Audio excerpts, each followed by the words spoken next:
until Adams found just the right setting. Camille never knew what the old film would reveal if it hadn't been spoiled by time and the elements. Perhaps the professor had come across a film can that had been forgotten and shoved away in the Smithsonian Archives or some library storage room at Annapolis. She wanted to get this right because the material was potentially significant.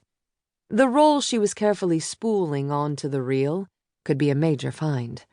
It might reveal portraits of significant people no one had ever seen before, landscapes now changed beyond recognition, a rare shot of a moment in time that no longer existed in this world. On the other hand, it might be entirely prosaic.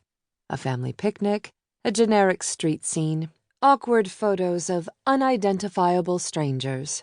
Perhaps it might yield pictures of a long-gone loved one whose face his widow longed to see one more time.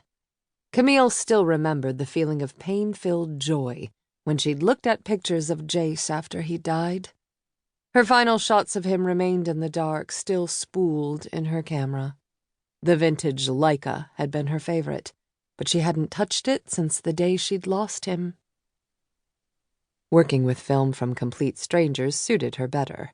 Only last week, a different storage box had yielded a rare collection of cellulose nitrate negatives in a precarious state.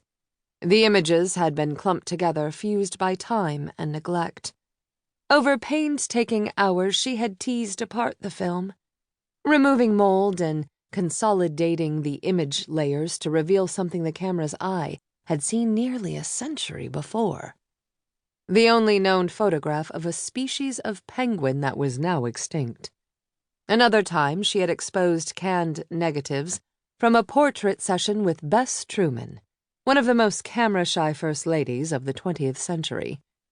To date, the project that had gained the most attention for Camille had been a picture of a murder in commission, posthumously absolving a man who had gone to the gallows for a crime he hadn't committed.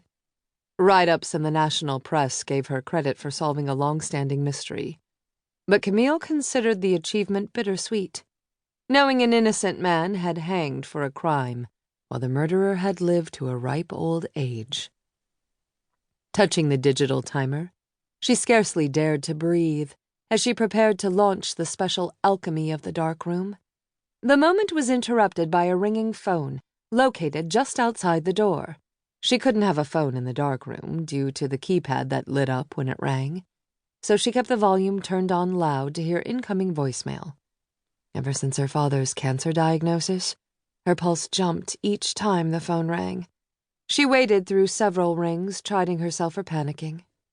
Papa's disease was in remission now, though his doctors wouldn't say how long the reprieve might last.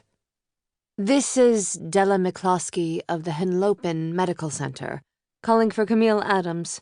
Your daughter Julie has been brought into the ER. Julie. Camille ripped open the door of the dark room and snatched up the phone. The film can clattered to the floor. Already fear thudded through her. "This is Camille. What's Julie doing in the ER?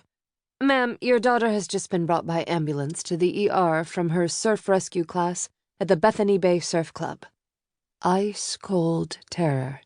It took her breath away. "What? Is she hurt?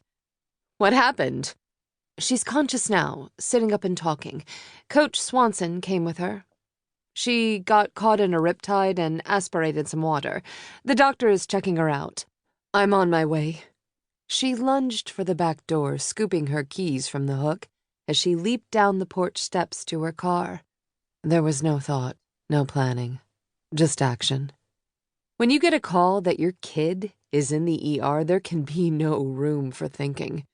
Just the deepest fear imaginable, the kind that gripped like a steel band around her chest. She hurled herself into the car, started it up, and tore down the driveway, her tires spitting an arc of crushed oyster shells in her wake. She roared around Lighthouse Point at the end of the road.